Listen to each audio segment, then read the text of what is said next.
So what's your name? My name is Bill Patton. Why did you join the Navy? Actually, I didn't like the Army. I always liked the Navy. So you had been in the Army before? No, Oh. no, first tour on the service. I was going to be drafted, so I went down to enlist in the Navy. And how old were you? 18. And when you first joined the Navy, were you on the Emmons right away, or were you on a different ship? No, when I went down to join the Navy, the first time I went down was right after the war started. And I was 5'10" and 122 pounds. So I went through all the physical, and the guy said to me, "We can't take you." He says, "You're too thin." He says, "Go home and eat bananas and drink milk." So I figured, I'll try that. Well, I tried it for about a month or so and got on the scale. I was still 122 pounds. So it was coming into the summer, so I stayed away. I went down in September after the summer was over, went down, weighed 122 pounds, and he says, "You're in the service." Very good. So by December and September, it was right after Labor Day, we were supposed to board a train out of Philadelphia to Chicago, to Green Bay, for a recruiting service. Well, Green Bay should be called Money Bay, because they were just building barracks, and there was no roads out there. They were all muddy. So we spent 5 weeks in the barracks, and every day you'd get up, and the first thing they'd run you through was a cold shower, because barracks had no hot water, just cold. So by the time you went through the barracks, the shower in the barracks, you were glad to get back and put clothes on. Then they'd march you up the road about 4 miles up the road to like a school, and they'd give you all kinds of examinations to see what you would qualify, and ask you what you did before you come into the service and all. And that time I worked on the railroad, and I told them I was a baggage handler. Well, half of them people didn't know what that was to begin with. So we'll go on, and so as things progress, you put the 5 weeks in, you graduate with about 8 of the fellas on the ship. Our first ship I went aboard was on U.S. Emmons. And when we were in boot camp, they took you by alphabetical order. So Patton was in a fellow named Plunkett, not Plunkett, Chester Pike, he was one. Charlie Parmenter was another one. A couple others, but then that was all the P's. So in the boot camp that I was in, 13 of us went aboard the Emmons at the same time. And that was down in Norfolk, Virginia. The Emmons had just come back from the Casablanca invasion. So they were waiting there for it to come in. First of all, the ship was supposed to come into Boston. Then the ship was changed, it was coming into Norfolk. So we went up to Norfolk, from Boston to Norfolk by train, got down there. We still had to wait a couple of days for the ship to arrive. Well, aboard the ship, you go aboard the ship, and meanwhile, you don't know anything about the ship. You don't know what's going on. It takes you a while to figure things out. So they unloaded I think, 13 of us on board. That was out of my 13 I went through boot camp. So I knew the 13 guys but they also had a couple other guys. Well, what happens is they put off about, altogether I think it was 25 or 26 of us on a board. But I knew only this we go aboard the ship and they just come down back from Casablanca invasion and the rough water, it was rough water. Well, just had the clothes I had on, it was blues, the dress blues and all of them. That's all right. So they start out and they're going up to Boston, Massachusetts. That's all we've been all focused, long enough to take us aboard and go. Well, they put me up on the gunnery department, the second deck up ship. Well, it was very rough water going up to what we call the Casablanca, not Casablanca. There's a section of the sea there, I can't name it now, but anyway, it was very rough.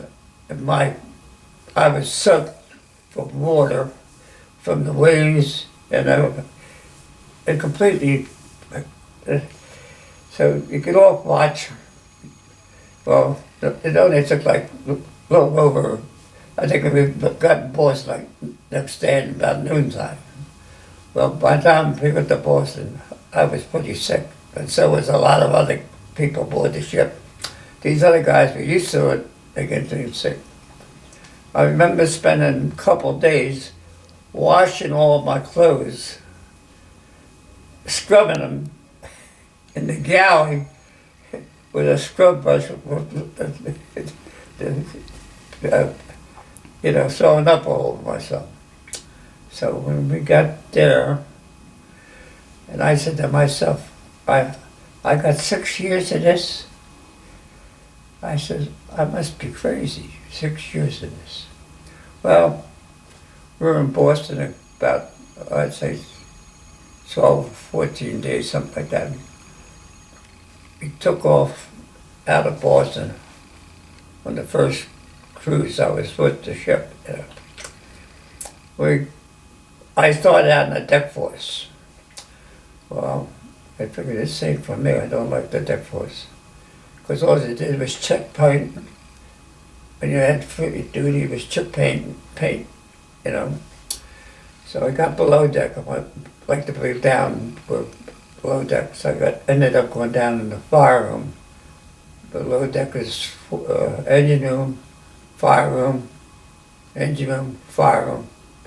So you get to know that all the men you work with below deck. There's about 250 people aboard the Evans.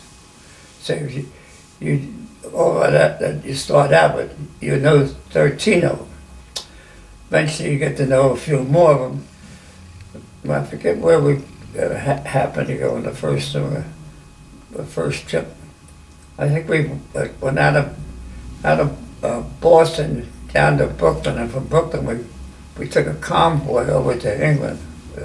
That was the first assignment. It took 20-some days, almost 30 days with the slow travel for the APBs, transport ships.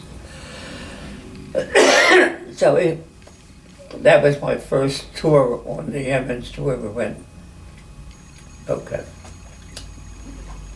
Now, you want to ask the next question? Sure. So what, you were downstairs with the ammunition, did that become your specialty? Is that No, what I was down in the engine room and fire room. in the engine Not room? had nothing to do with the ammunition. Oh, okay. And is that what you ended up doing most of the time when you were? Yeah, most of the time I was in the fire room. Okay. Below deck. Yep. They call them snipes. It was a snipe. So when you were, fast forward, when you were out near Okinawa, when the ship was attacked by the kamikaze pilots, is that where you were? Were you below? I wasn't in Okinawa. Oh, you didn't? I was off the ship by then. You got off. Okay. I was on the ship December 1st, 1942 to December 1st, 1944. 2 years to the day. Wow. So what was that experience like after the first 26-day trip? Did you start to like doing what you were doing? Oh, you've been, if you ever read the book, you get accustomed to the ship. It takes you one or two good, after the second cruise, it was altogether different, but I must admit that there was times on the Emmons where we went through very rough water. That ain't nothing, you know. We rode one time about 60 degrees and come out there back on the two whaleboats on one side and the other side. When we come out of that roll, everybody was sick. After rolling and going back, we were steaming up off of Casablanca, not Casablanca, up off of northern, I can't think of the name of the place. It's up in the North Sea. We're up there trying to get a German battleship, but the German battleship was in a port that we couldn't get into the Japanese, but they stayed there. But we hung around, and we a squadron of the destroyers. There was 8 destroyers to a squadron. But we all circled, and they. This might seem a lot odd to you, but they had one carrier. It was a Ranger. That was a carrier. That was a ship they converted into a carrier. Well, they decided, we were under the British command, by the way. They were commanded this fleet because, well, the planes started to take off the carrier, you know.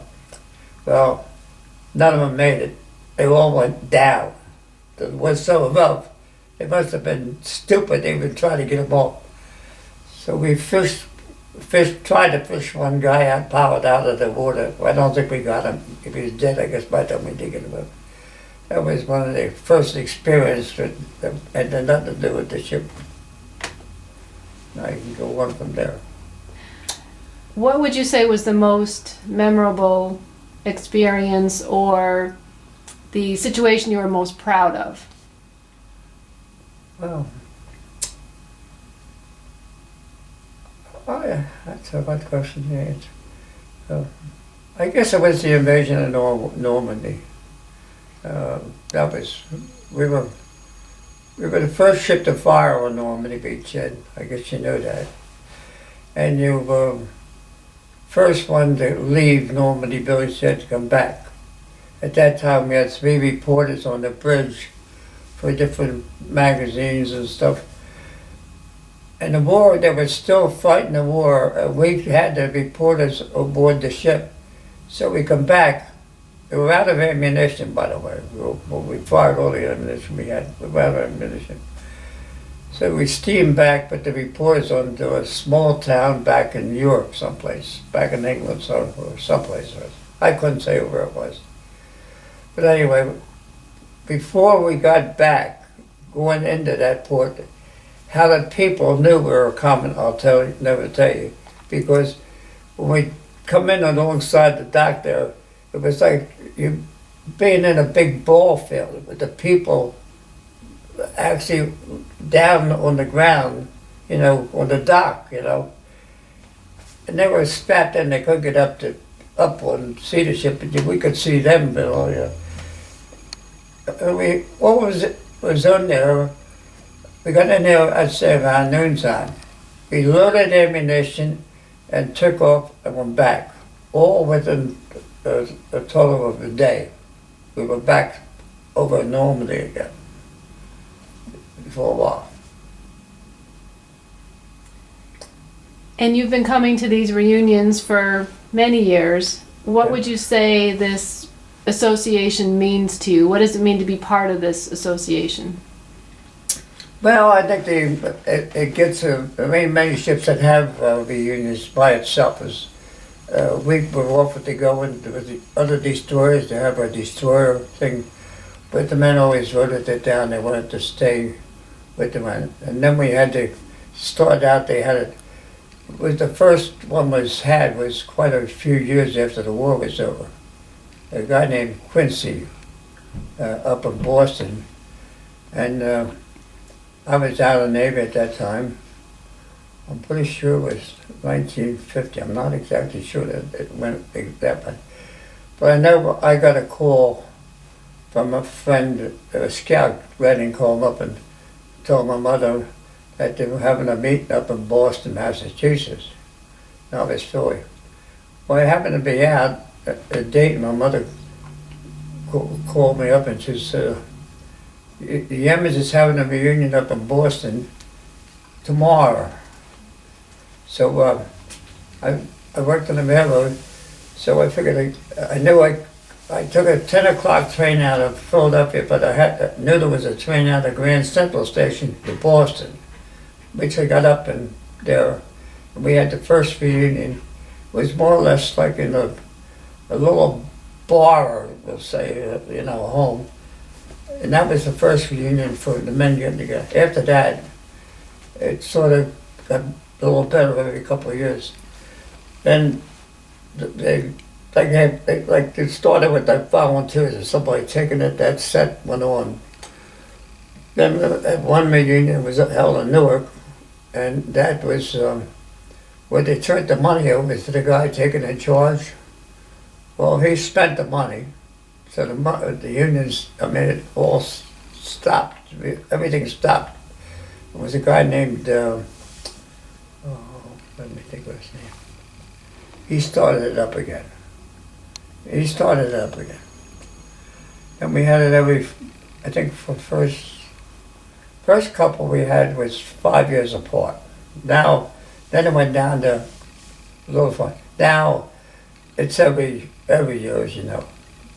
But it was the guy, I can't think of his name. He's the one that brought it back. What's the best part of these reunions for you?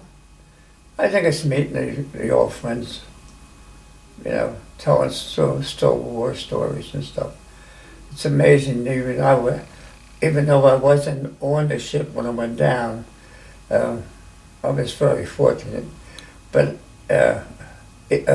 even though if I hadn't I think I'd have survived because everybody below deck survived. It was all the people topside that got killed. And most of the ones that got killed, mainly, they turned the ship over from a destroyer that was Minesweeper. So when they did that, most of the crew, it didn't affect the people below deck. But they put new ones in. But there was, I think, 50 or 60 people on that ship was in this minesweeping detail. All them guys just come aboard that ship, got killed. I don't think there was one guy that was in that gang that survived. So I have anything else you wanted to say about your experience in the Navy? I think as far as the Navy, I spent 6 years in the Navy, and I must admit, after the war was over, and I want to tell you, I think the Emmons, I was on 3 ships altogether, including the Emmons, but I can tell you that as far as the manpower and crew, I think the Emmons had one of the best crews that was going on any ship in the Navy, Emmons. Other ships I was on was pitiful. It was amazing to tell you, when the second ship I was on, I put it in commission, it was a DE, and not exactly what you see today. It was a little different from that, but I was on it. I put it in commission, and I forget the dates, but I put it in commission. It was in commission only a few years. Then they knew the war was getting over, so we took it down to the Panama Canal. Went through the canal with it, back out of the canal, stayed around all around down there. Then they finally sent us up back. I was down in Panama Canal in that section when the war was over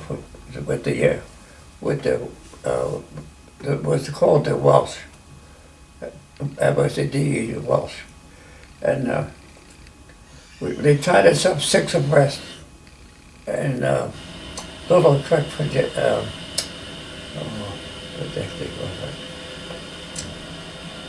Green Cove Springs, Florida. It's about 25 miles south of Jacksonville. It's a small town, and it's a small, like river when we tied us up there. Well, they tied us 5 abreast, 1, 2, 3, 4, 5. Well, I happened to be on the second one. But at that time, they were discharging people so fast. It was unbelievable. The ships would have, what was ships would have about 200 men, 250 men. I'll tell you, within a month, they went from down to about 8 or 10 people on each ship. So you put the ship on the outside, out of commission, then you move to the next one. So you did that. And the funny story about that is, it was a sort of a dizzy job as far as I was concerned, but just a waste of time. It was a new ship, wasn't in service 6 months, it was out of service, and they wanted everything sealed, in the boiler rooms, and that's where I was. And that time you were getting a lot of nobody coming in aboard ship again. What people was in, the people that were just moving them. But by the time a month went by, you lost very, very few men were still down there. So this is a story I don't want to tell. I should tell you this, but it's funny. I went home. It was Thanksgiving that year, 45. I went home from Jacksonville to Philadelphia. Left on Friday morning, got home Saturday morning, and intended to leave Sunday night to go back to Jacksonville, be there at 9 o'clock in the morning. Well, I left on Wednesday. It's the day before Thanksgiving, so it's home for Thanksgiving. Friday, they put a draft out of there, off all the ships. It was 44 men, all Navy men, all USN, no, not reserves, all of the Navy. They went from second-class petty officers, first-class petty officers, and chiefs. 44 of us. So I went back. I'm supposed to get to Florida at 7 o'clock on Monday morning. And on Monday morning at 7 o'clock, I was still outside of some place because they had a big train wreck and they couldn't get through. So instead of arriving in Florida at 7 o'clock in the morning, I got in there at about 7 or 8 o'clock at night. And the first thing the guy said to me aboard the ship, he says, I had no way of getting a hold of you. I didn't know where you were. I told him, so I says, here's your papers, you're going to draft. I said, you gotta be kidding me. Oh, he said, no, here's the papers. So I said, okay. So he says, the only thing I can tell you, that the draft was over in the airport, Jacksonville Airport. The Navy, it's a Navy base in Florida, Navy flyers. So I went aboard into that base about 11 o'clock, I guess, maybe a little later than that. And you have nothing, you have to pack a sea bag, you were tired, and there were 22 miles between Green Cove Springs and Jacksonville. Well, you tried to get a ride at that time of night in the highway, you had to bum a ride, Ain't bad in the daytime, but at night it's a little different. I get into it. I go when the guy says, you don't belong here. I said, I know that. I says, but he says, what do you, I said, I showed him the paper. He said, you better go to our office over there. And he says, well, I went to the office, and it was the first time I ran into a girl, lieutenant in the Navy. Navy lieutenant she was. And she said, what can I do for you? I told her. She says, I know you don't belong here. I said, yeah, I know that myself. He said, why are you here? I said, well, I got a draft there and showed the pictures. She says, there's a bunch of guys down the road, she says, in the barracks down there, and she says, they don't belong to the base. I don't know where they belong, but she says, they're new to me because I have been off and just come back. So I go down there and I meet this guy, and he says, I says, you want to be, yeah, he says, been here since Friday. Oh, and I said, oh, good. You know, I said, oh, good. So he says, well, he says, the bus goes tomorrow morning at 9 o'clock, he says, and they'll tell you to hang around to noontime, and then they'll tell you to go home. I said, that's good. And he says, well, I get busted dinner, and next morning I was tired, and he says, so I got to know the guy very well. And he had no money, I had no money. And you couldn't wire for money because you did not load with a boat. So, you want me to tell you some of the stories this guy told you? Huh? With I know what they were. Anyway, this guy came from money. You know, his family had money. But he was in the Navy and he had 8 years in already. And happy-go-lucky guy. So he says, so we'll hang around and go into Jacksonville, but we better hit the base first because we, you know. So I said, well, I knew Jacksonville because I was stationed down there for about 3 months, you know, and I go into Jacksonville, not every night, but, you know, quite a few nights I go into Jacksonville and come home again and sleep on the ship. So he said, we'll go home. I said, okay. Well, they had to bust them and then run you over to the Navy. They had a bus there. They have to, all these ships got there. They take you in to Jacksonville and drop you off, and then come back. And they run about every hour. So it was okay. So he starts it, and then I says, so he says, we're going to go around. And I don't know how it all come around.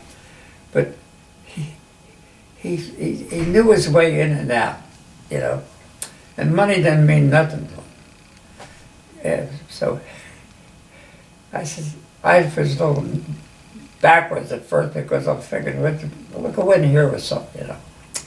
But we went in San Francisco. We were out in San Francisco. First of all, we hung around Jackson for about 5 days. Then they complained and they said, that, okay, we'll take a plane's taking off like tomorrow morning. Well, the plane did take off with the 44s about 8 o'clock in the morning. Before noontime, we're now up in Washington, D.C. Washington, D.C. And it is a place they have many military ships, airplanes. So we started, was getting nervous, and they said, okay, you're big about. Well, we were there for about 3 days, and we still had the same plane. We still have it in the barracks. Nobody knew anything. So finally they said, you take it off. Well, we took off at about the third day. We flew out to San Francisco. We still did not know where we were going. And we still got this 44 of us on the plane. We were in Frisco, like, it was about 10 days. And that's when we really started to have the fun. We got out of town a little bit, and he goes to this hotel bar. You know, it's a small hotel with a bar, and he says, this is where we're going to go. So we go in, and out in California at that time, they avoided for your drinks. So we had two guys, me and him, all against the bartender. So 9 times out of 10, we got the drinks for nothing. And we kid them out, and we got to know the people, you know, in 10 days. And so anyway, we finally take off, you know, and we fly out to Pearl Harbor. Now we're a day later. We're in Pearl Harbor now with the plane, and still the 44 of us. So anyway, nobody had any idea where we were going. They didn't know. So anyway, we went there. So they mustered you, and the guy says, "You go over there. You go." As they read your names, they were telling you where to go. You go here. You give. Well, it was me and one other guy went over there, just the two of us. Another group went here, another group here, another group here. You know, all different. You know. Well, I was at that time second class water attendant. So they tell us, they come over and said, so it's you're going to down to an island. They called it, Palmar Island. That was the name of the island. It's something like an island about 2 miles square, you know, round and square. Very small island. It was, when we arrived on that base with this, we were on a B-24 plane. I don't know if you how big one was there. Well, I carried a crew of about 8 guys, and it's just me and this chief on this plane. And when we're looking down, and I says, looking down, and I said, boy, that runway is very big for this plane. And the chief, he says, oh, we stopped in, you know, and you could hear them talking, them talking about, you know. So first thing we start down. Well, when we get to this would be the runway. Well, when we got to the runway here, there's the wheels caught that thing, you know, and that plane went like this. Then it went straightened out and went this way. We're going down the runway, and at the end of it, you're going to go in the drink again. I said, oh my God. And well, you're looking at this and you're moving it quite fast, you know. And well, we got down there and it just stopped before it went over. It was unbelievable that thing stopped. Then he turned it around and we went back and put us off. Well, at that time, I found out there's 35 men on this ship, and I'm thinking, I can't understand why I'm here because I'm a water attendant and there's no ship here, you know. So, I inquire, you know, and he said, you're going down to the boiler room. So I said, what's the boiler room? So, the boiler room, the main part of the island will be here. The boiler room is over down here, and the other boats are down here. And the rest of it is, the field is over here, like, and we go down there, and I went down, and I said, how do you get there? He says, take any of them cars over there, and he says, that's your car while you're here. And all this equipment was there, you know, nobody went out. But these 35 men were closing the island up and putting all the stuff that the Navy could use to take out of there, you know. Well, I ended up in the boiler room, and it's like a hot water heater that you got in your house, only it's fired by oil, not gas, like most of your water heaters is the gas and electric. This is oil. I said, I told the guy over here, I said, I know nothing about this thing. He said, oh, don't worry about it. It's just like you got one at home. I said, the one that I have at home was gas. This is oil. He says, well, it'll keep going. Well, next door, they had their own bunk there too. You know, their own little cabinet, you know. It wasn't small, it was quite big. And the laundry room was like next door. You just, you know. So the guy in the laundry room, he was there already there, and he's a great fisherman. And he's also a great love crabs. Well, I like fish and I like crabs.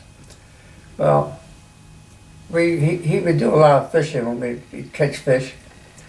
And we'd eat fish and we'd eat crabs. And we very seldom went uptown to get anything because we stayed there. But once in a while, about every 10 days you'd get a watch at midnight. You had a midnight watch in case of a fire. So you had to make rounds around the island. And then off the one end of the island, away from the military part, there was these guys that connected with the weather reports, all civilian guys. You had to stop in there and sign a book at the time, Well, it was just a matter of riding around, and then you go back and go to bed. Well, I spent, after 3 months, you could ship over for 3 more months, or you could stay there. So I decided, this is good duty, I'll stay here. So I did. So I put in for water tender school in Philadelphia, which I had left the Emmons and went to 6 months before. So that's how I got work on the other ship. Anyway. So we go up to give water tender school, and the guy says, it's now almost in December. I may have spent all this time to December. So he says, there's no more classes in water tender school the next year, which was like sometime in January. And it was a 6-week, what they call course, which I had and I knew that. So he says, you got Liberty coming, so he gave me 30 days leave, which I had coming. So I was on the leave 30 days, went to school, and upon completion of the school, I checked in the Navy Yard late, and it was another case where I was lucky enough, I got there, and the guy says, where you been? We've been paging you. And I said, I'm here, I was, He says, well, you're going on the draft tomorrow morning. Now this is now a Saturday morning. I said, oh no. So I had to go home, pick a suitcase up, my regular, by that time I was in civilian clothes, so it wasn't like I was in the Navy. I had to throw all the Navy stuff in the sea bag and take back to the Navy Yard. Next morning, Saturday morning, I'm on a plane for San Francisco. So we get in Frisco. Now this is the second time I've been in Frisco, and I'm thinking they're sending me out there now because they were going back to peacetime Navy. And the Navy, I was discharged from the West Coast. I was on the West Coast when the war was over, so they figured that didn't. Anyway, I don't know why. I go aboard and inquire, and they have my name. They got the record and handy records. He said, "You're going on a ship and it's sailing tomorrow morning." I said, "What did you say?" He says, "You're going aboard the ship and it's sailing tomorrow morning." And it was the USS Repose, and it was a hospital ship. And at that time, they tell you where the ship was going. And the guy says, it's going back to China. It's been in China, it come home, and it's going back to China again. And the guy says, okay, okay.